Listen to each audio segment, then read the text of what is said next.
And meron ako ditong tokwa. Ito ay 3 peraso. Hiniwa ko lang sa maninipis.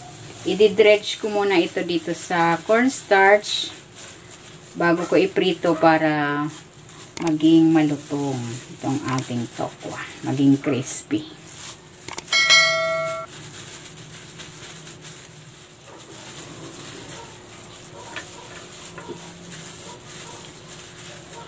And okay na ito. Pwede na natin itong prituhin. Maglalagay ako ng cooking oil. Yan, isasalang ko na dito yung tokwa.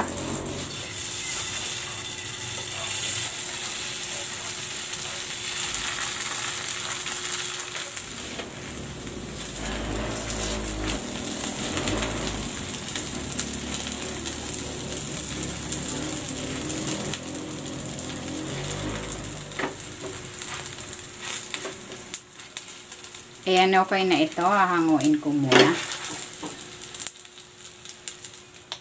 Ayan, ipiprepare ko naman itong ating sauce. Maglalagay ako ng toyo, ketchup,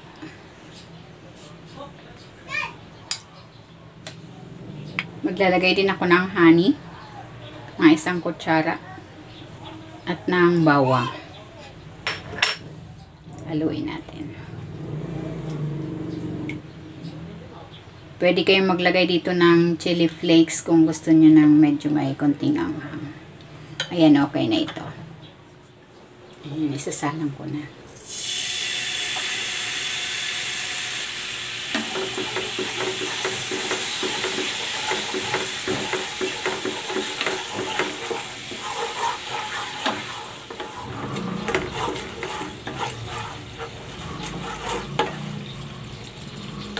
Ayan, okay na ito.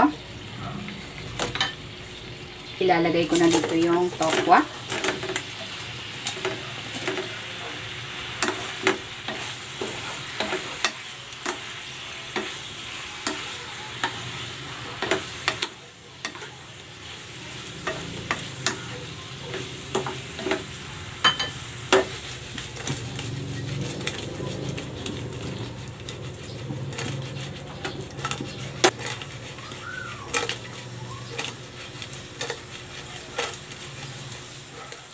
Then, maglalagay ako dito ng toasted sesame seeds.